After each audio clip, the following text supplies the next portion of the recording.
Assim como no capítulo anterior, a chegada ao Rio de Janeiro foi bem sucedida. E logo eles botavam o pau na mesa. Abram caminho, o rei de Portugal chegou!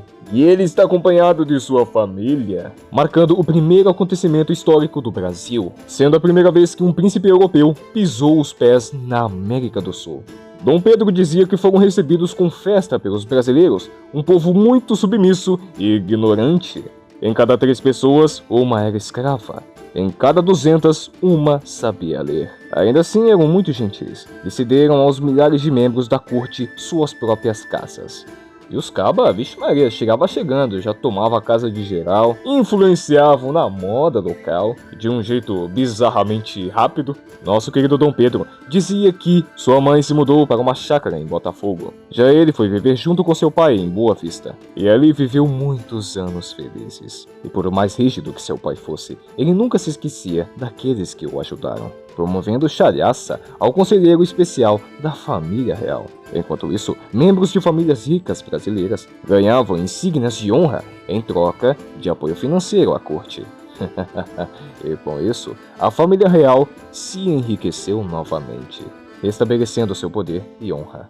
E o caba não era vagabundo não. Anunciou a abertura dos portos, que até então eram restritos aos navios portugueses. E inaugurou o primeiro banco do Brasil. Correios, abertura de jornais, tudo bonitinho. E apesar das diferenças e dos problemas, seu pai e sua mãe sempre mantinham contato e sempre estavam juntos nas inaugurações. Mas, enfim, a abertura dos portos permitiu que os brasileiros pela primeira vez tivessem acesso a produtos importados, como ferramentas, algodão e ferragens. E o mais importante, o vexatório de açoitamento de negros em praça pública agora se tornava proibido.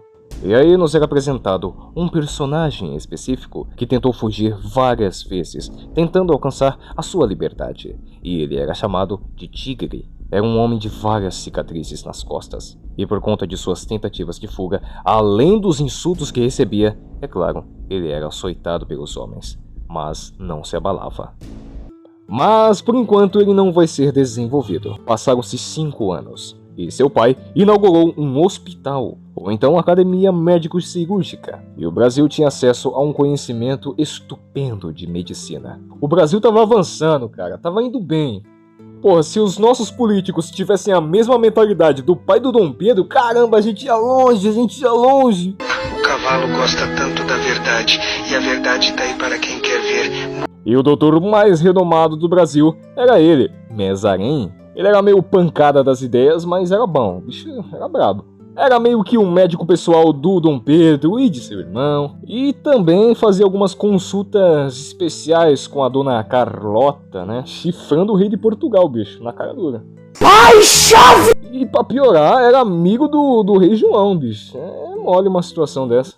E acontece que é o seguinte, o nosso Ricardão, ele gostava tanto do doutor, considerava ele um amigo tão doce, tão justo, tão sincero, né? Que ele resolvia falar, olha cara, você sabe que eu te considero muito, então eu vou te contar por que eu abri essa academia, eu vou te revelar a verdade. Então ele era levado até o porão da academia, e quando o rei João abriu as portas, revelou-se para o doutor algo inacreditável. A antiga rainha e mãe do próprio João, zumbificada, totalmente irreconhecível. E aí, ele pedia ajuda do doutor, tipo, tá, mas o que você pode fazer por mim, cara?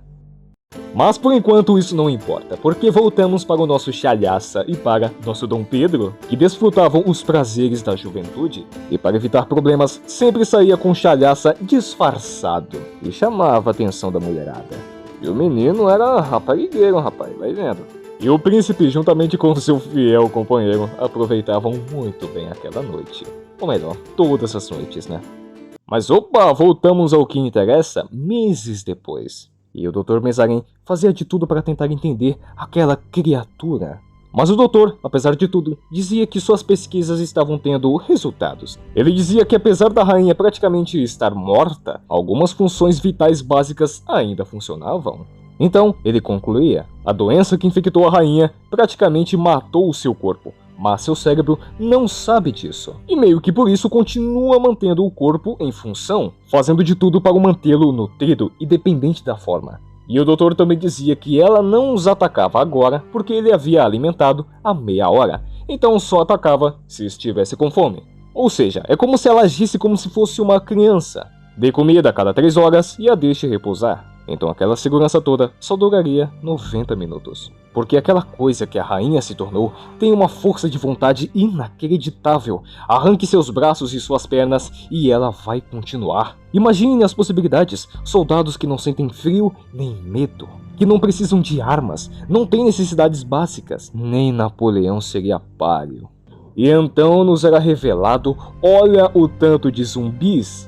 O doutor estava envolvido numa conspiração para derrubar Dom João e qualquer exército da Europa. E a responsável era ela, Carlota, a esposa dele. A cena corta e nos era mostrado o exército de Napoleão saqueando toda a cidade de Lisboa. Toda a economia do local foi ferrada. O preço dos alimentos disparou. 500 mil portugueses morreram de fome no confronto com os franceses.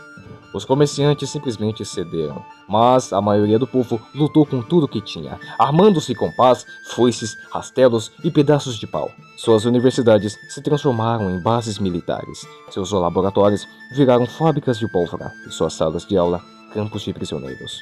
No entanto, a Inglaterra ofereceu apoio a Portugal, e assim eles conseguiram revidar. E com essa aliança, viram que os franceses sangravam e que o imperador não era invencível.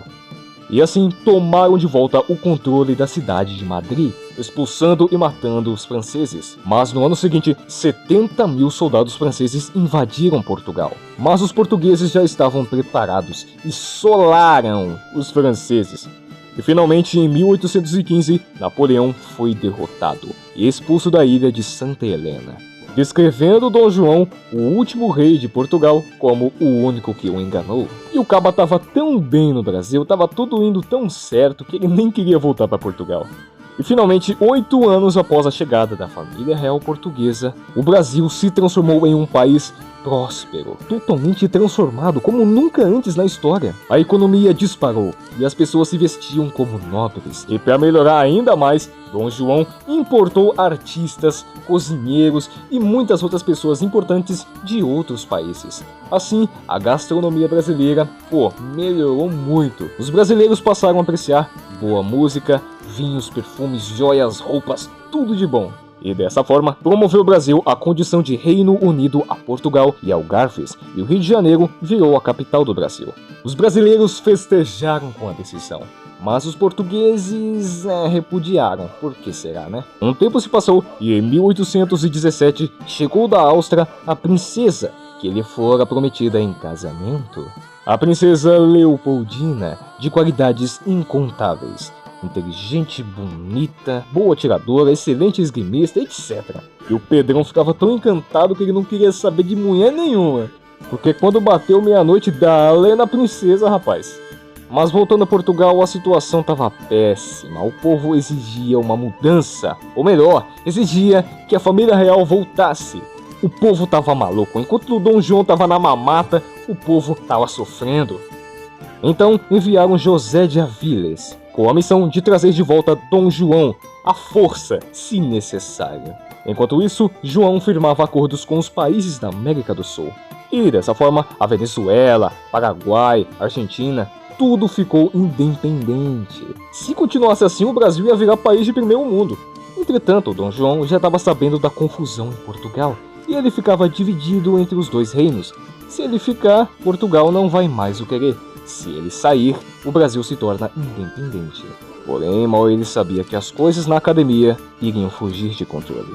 Voltamos para Carlota e o doutor, onde ele estava inseguro e apreensivo com tudo que estava acontecendo. Tipo, cara, isso não é certo, não deveríamos estar fazendo isso. Mas Carlota não estava nem aí, e ela dizia que era o momento perfeito. O doutor exigia mais tempo para suas experiências, porque seus estudos não tinham mais o mesmo progresso de antes.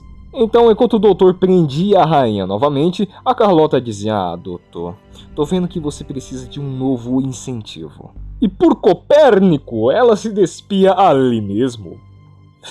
Aí a rainha falava: ai, vem cá, doutor, vem fazer seus experimentos em mim. E o velho ia, não perdia tempo não. Só que, enquanto eles estavam dando uma bimbada, a rainha zumbificada percebia que, o cara não trancou não. E enquanto eles estavam no bem bom, a rainha ia embora. E agora livre, a rainha andava livremente pelo local e então encontrava suas primeiras vítimas. E então, não dava outra, ela partia para cima do cara. E naquele mesmo dia, o cabo enviado para levar Dom João de volta chegou. Mas essa discussão teria que ficar para depois, porque os primeiros zumbis finalmente apareciam. E então percebiam, tarde demais, que a rainha fugiu. Fim do nosso capítulo.